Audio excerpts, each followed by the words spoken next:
What makes a D-Day movie truly earn the respect of those who actually stormed the beaches?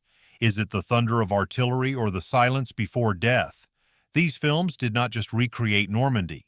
They resurrected it. They captured courage, fear, and sacrifice in ways few dared to try. But some nearly ended careers, studios, and reputations. Let us uncover 15 D-Day and Normandy movies veterans still respect. Number 15, The Longest Day, 1962. It was not just a movie. It was a military operation on film. The Longest Day arrived with the weight of history on its shoulders. Based on Cornelius Ryan's book, it told the story of D-Day from every side, the Allies, the Germans, and the chaos that swallowed both. Shot in black and white with thousands of extras and real paratroopers, it gave veterans something no film had before: authenticity. The production was a logistical nightmare. 20 directors of photography and 3 main directors fought to keep the film coherent. John Wayne demanded an enormous salary. Richard Burton flew in for a single day of shooting still drunk from the night before. The Pentagon monitored the production carefully, ensuring no detail insulted the men who had been there. Even Eisenhower was rumored to have visited the set to give his approval, though the real truth remains debated. Audiences were stunned. It did not glamorize war, it showed confusion, terror, and luck. For many veterans, the film was the closest Hollywood ever came to capturing what it felt like to jump into hell. Its legacy endures because it refused to lie. It made heroes human. Number 14, Saving Private Ryan, 1998. When Spielberg unleashed Saving Private Ryan, it shocked even those who thought they knew D-Day. The opening Omaha Beach sequence ripped away all illusions. 20 minutes of chaos, blood, and broken humanity. Veterans walked out in tears. Some said it felt like reliving the nightmare. Others said they finally saw their truth honored on screen. The film followed a group of soldiers sent to find one man in the wreckage of war. It was fiction, yet rooted in real missions. Spielberg used handheld cameras, deafening sound design, and unscripted moments to make the battle scenes feel unbearably real. Tom Hanks gave the war a quiet, exhausted face, the face of duty without glory. Behind the scenes, many crew members broke down filming the Omaha scenes. Some extras were actual amputees, so Spielberg could portray real battlefield wounds. Critics accused him of exploiting trauma, but veterans defended him, saying it was the first time Hollywood finally stopped pretending. It redefined war cinema forever. It forced audiences to feel instead of watch.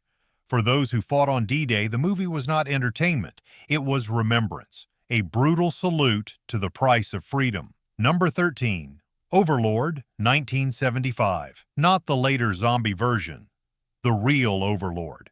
A haunting British film that blurred documentary and nightmare. It followed a young soldier named Tom from training to the beaches of Normandy, told through real wartime footage mixed with fiction. Shot in stark black and white, it felt eerily authentic, as if history itself had been reanimated. Director Stuart Cooper used footage from the Imperial War Museum. The film's realism was so unnerving that many assumed it was banned at first for being too grim. In truth, it was simply overlooked. A quiet anti-spectacle in an era that demanded heroes, not ghosts. There were no Hollywood stars, no orchestral triumph, just the slow march toward inevitable death. Its controversy came later when critics realized how it humanized the faceless soldier rather than glorified him. It suggested that every D-Day hero was also a frightened boy whose dreams ended in the surf. Overlord won awards at Berlin, but vanished from mainstream memory until Criterion restored it decades later. Veterans who rediscovered it said it felt truer than any blockbuster. It did not shout about courage, it whispered about sacrifice, and sometimes whispers last longer than explosions. Number 12, Atonement, 2007. It was not marketed as a war film, yet Atonement delivered one of the most haunting depictions of the Dunkirk and Normandy era ever filmed. What made it unforgettable to veterans was its single continuous 5-minute shot on the Dunkirk beach. The camera drifted past thousands of British soldiers waiting for rescue horses being shot for survival and a carnival set up in despair. It was chaos turned into poetry. Though primarily a romantic tragedy between James McAvoy and Keira Knightley's characters, its war sequences showed the human fracture that extended beyond bullets. The collapse of order, the slow acceptance of doom, the silence of men who knew they might never return home. Veterans who fought in Europe saw reflections of their own unspoken trauma. They called it artistic truth, beauty forged from horror. Behind the scenes, director Joe Wright nearly lost control of the production. The Dunkirk sequence was shot in a single day, relying on precision timing and real ex-servicemen as background actors. The scene nearly failed when the tide shifted and destroyed part of the set. Crew members wept when it succeeded. That moment would go on to define modern war cinematography. Some critics attacked the film for being too poetic, too romantic. But soldiers who lived through the real thing said it captured something Hollywood rarely touches: the loneliness that follows bravery. Atonement did not need explosions to honor veterans. It needed silence. That quiet 5-minute shot became a monument to the men who waited for rescue on foreign sand and to the heartbreak of those who never came home. Number 11. The Big Red One, 1980. Few films about D-Day carry the scars of authenticity quite like The Big Red One. Written and directed by Samuel Fuller, a real veteran who fought with the 1st Infantry Division on D-Day. This movie is not just a story, it is a confession. Fuller had lived the horror. He bled on those same beaches. And decades later, he returned to confront it through film. The Big Red One follows a squad led by Lee Marvin from North Africa to Normandy and beyond. It does not glorify battle. It portrays war as confusion, boredom, and survival. Soldiers are not heroes. They are men trying to stay alive. The landings are chaotic, dirty, and devoid of triumph. Veterans respected it for one reason: it felt lived in, not imagined. Fuller fought studios for control. Warner Bros. Cut the film by nearly half, removing scenes he believed vital. For years, his full vision remained buried in vaults. In 2004, critic Richard Schickel restored the lost footage, creating the reconstruction version, closer to what Fuller intended. The restored film shocked modern viewers with its bleak honesty. Lee Marvin's performance as the grizzled sergeant mirrored Fuller himself, a man haunted but unbroken. Critics eventually hailed it as one of the greatest war films ever made. Veterans who saw it said they felt seen for the first time. It was not about medals or patriotism. It was about memory and pain. The Big Red One remains a cinematic wound that never fully healed, and that is why it endures. Number 10. D-Day, the 6th of June, 1956. Before Hollywood learned how to scream, war films knew how to whisper. D-Day, the 6th of June, was one of the earliest attempts to dramatize the invasion with human depth rather than spectacle. It tells the story of an American officer and a British nurse torn between love and duty as the invasion approaches. Beneath its romance lay an exploration of guilt, heroism, and destiny. Audiences of the 50s were still recovering from the war itself. Many veterans were sitting in those theaters just 10 years removed from the sand and blood of Normandy. They respected how the movie balanced courage with grief. Unlike later films, it avoided hero worship.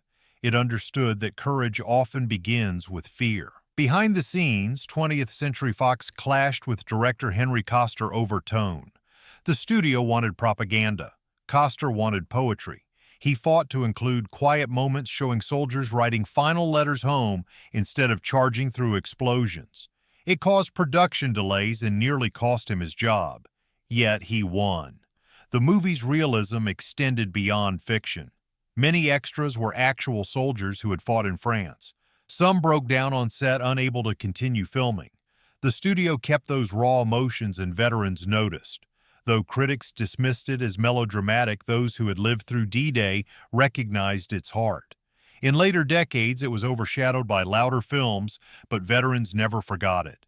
They said it captured something few others did: the waiting, the praying, and the weight of knowing dawn could be your last. D-Day, the 6th of June, is not loud cinema. It is sacred memory. Number 9. Theirs is the Glory, 1946. Before Hollywood began recreating D-Day with stuntmen and sound stages, a small British production did something extraordinary. Theirs Is the Glory was filmed just 1 year after the war ended, using real soldiers who had fought in Operation Market Garden to reenact their own experiences. There were no professional actors. The men you saw on screen were the same who had jumped from planes and crawled through the mud of Arnhem. The film was both tribute and therapy. Veterans returned to the real battle sites among ruins and shattered buildings to relive what they had survived. Some had lost friends only months before, and their faces showed it. There was no Hollywood polish. There was grief and pride mixed into every frame.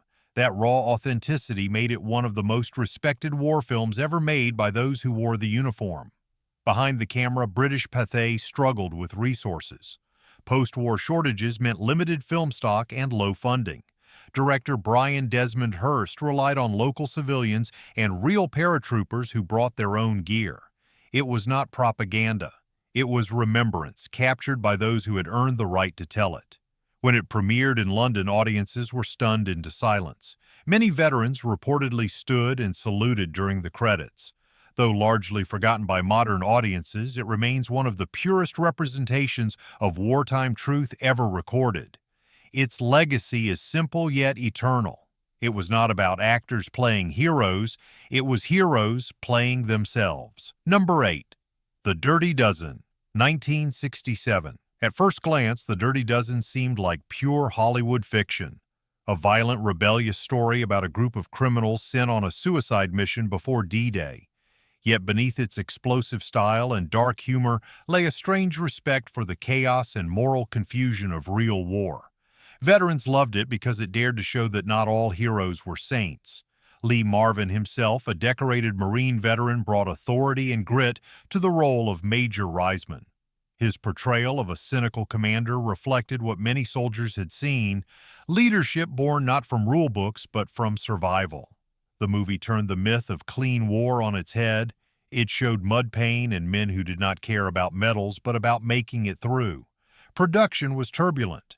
Director Robert Aldrich battled censors who wanted the violence toned down. The military refused to cooperate, claiming it portrayed the army as undisciplined. Aldrich stood firm and finished it independently. When it hit theaters in 1967, it was a sensation. Younger audiences cheered while older veterans nodded quietly, recognizing that truth hides in dirt, not glory. Critics called it cynical. Veterans called it honest. Its legacy inspired countless war films that followed, showing soldiers as flawed men, not propaganda tools. The Dirty Dozen reminded viewers that D-Day was not fought by spotless heroes, but by human beings with fear, anger, and defiance burning inside them. It remains a gritty salute to imperfection and courage. Number 7. Saints and Soldiers, 2003. Few modern independent films have earned such deep respect from veterans as Saints and Soldiers. Made on a tiny budget by filmmakers from Utah, it told the story of 5 Allied soldiers trapped behind enemy lines after the Battle of the Bulge, attempting to survive and deliver critical intelligence. Though set after D-Day, its spirit of brotherhood and moral struggle deeply resonated with those who had fought in Normandy. Shot in freezing conditions in Utah's mountains, the production used authentic uniforms and vintage weapons. The realism was remarkable considering its modest means. What stood out was not the gunfire but the silence, the quiet between battles where soldiers questioned what kind of men war had made them. The controversy came when the film's religious undertones sparked debate. Some critics accused it of being preachy, but veterans defended it, saying faith, doubt, and guilt were part of every battlefield. Many war survivors said the film felt personal because it showed compassion among chaos.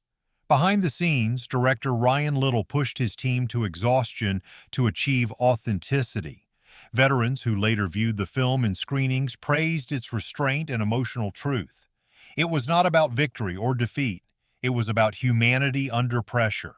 In the years since Saints and Soldiers became a hidden gem among military audiences, it reminded younger generations that courage is not noise or glory, but endurance and mercy. It stands as proof that small stories told honestly can honor the largest sacrifices. Number 6.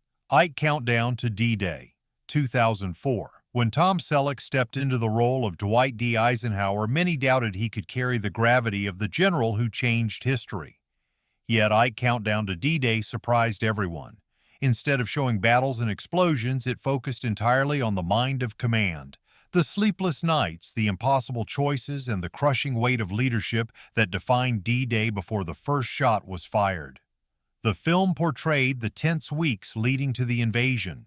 Eisenhower faced rival generals, political pressure, and weather reports that could destroy the mission. Selleck captured his quiet agony perfectly. There were no medals, no cheers, only responsibility. Veterans and historians praised it for showing the unseen side of war, the decisions that sent men to their fate, and the moral burden of choosing who would live and who would die. Behind the scenes, director Robert Harmon insisted on accuracy. He used actual transcripts from Eisenhower's briefings and recreated the famous moment when he wrote the note accepting full blame if the invasion failed. The set was filled with veterans who served as advisors, ensuring every uniform and briefing felt authentic. Some critics found it too talkative, too quiet for television. But those who understood the military mindset knew it was truth. Command is loneliness. Courage sometimes means doubt. Eisenhower's story was not about glory, but about responsibility and humanity. Veterans respected that restraint because it reminded them that the longest day began not on the beaches, but in the war rooms of men who dared to decide. Ike's Countdown to D-Day remains a film of silence, power, and burden, a salute to the leadership that turned chaos into history. Number 5. Band of Brothers, 2001. Technically a series, but revered by veterans as one of the truest depictions of D-Day ever made. Band of Brothers captured not just the invasion, but the soul of the men who jumped from planes into hell. Produced by Steven Spielberg and Tom Hanks, it followed Easy Company of the 506th Parachute Infantry Regiment from training through Normandy, the Battle of the Bulge, and the fall of Germany. Its D-Day episode, Day of Days, remains legendary. The paratroopers scatter across the dark skies over France. Confusion reigns, the ground erupts with fire, and yet they continue forward with discipline and fear fused together. Veterans said it felt real in a way no other production had, not for spectacle but for the emotion of brotherhood, loss, and survival. Production was grueling. The cast underwent a real boot camp led by military instructors. Actors slept outdoors, hiked in mud, and learned how to move, breathe, and speak like soldiers. When real Easy Company veterans visited the set, many wept watching their younger selves being honored with such precision. Some networks hesitated to fund it, fearing audiences would reject a long war story without typical Hollywood heroes. Instead, it became a cultural phenomenon. Every episode carried the testimony of real veterans who spoke in emotional interviews. Their faces aged, but their memories still burned with clarity. Band of Brothers redefined war storytelling. It gave faces to names carved in memorials. It honored not generals or politicians, but the ordinary men who made history. To veterans, it was not television, it was tribute. Number 4. The True Glory. 1945. Before color films and Hollywood spectacle, there was truth captured in black and white. The True Glory was produced by the Allied governments and directed by Carol Reed and Garson Kanin. It was a documentary unlike any before it, built from real footage shot by combat cameramen who followed the Allied armies from D-Day to the fall of Berlin. The film's narration used real soldiers' voices instead of actors. It let those who fought tell their own stories in simple words. There was no propaganda gloss, no dramatic score, just the sight of men moving through smoke and mud. For veterans, it remained sacred. It was not art, it was evidence. The production was dangerous. Cameramen carried film instead of rifles, risking their lives to capture history. Many never returned. The footage they left behind became the spine of the True Glory. Every explosion, every scream, every flag raised came from someone who knew it might be their last shot. When it premiered in 1945, audiences across the Allied nations packed theaters. Some veterans fainted, others cried silently. It became the visual record of liberation, the proof that tyranny had been defeated at a terrible cost. Decades later, historians still call it the most honest portrayal of D-Day because it was not staged. It was real. Veterans who see it today say it does not entertain. It remembers. The true glory is not merely a film. It is the voice of the past echoing through generations, reminding us that freedom was filmed by the dying. Number 3. The Guns of Navarone, 1961. Though not a pure D-Day film, The Guns of Navarone embodied the spirit of the invasion, ordinary men facing impossible odds for the fate of the free world. Set in occupied Greece, it told the story of a commando team sent to destroy massive German guns threatening Allied naval forces. For veterans who served in Europe, it captured the teamwork, courage, and sacrifice that defined every Allied operation from Normandy to Berlin. Gregory Peck, David Niven, and Anthony Quinn gave performances that blended toughness with exhaustion. The film's power lay in its authenticity of emotion. There were no supermen, just weary soldiers doing what must be done. Director J. Lee Thompson insisted on realism. The climbing sequences were shot on dangerous cliffs using real explosives and practical effects. The actors performed many of their own stunts, refusing to fake fear they could genuinely feel.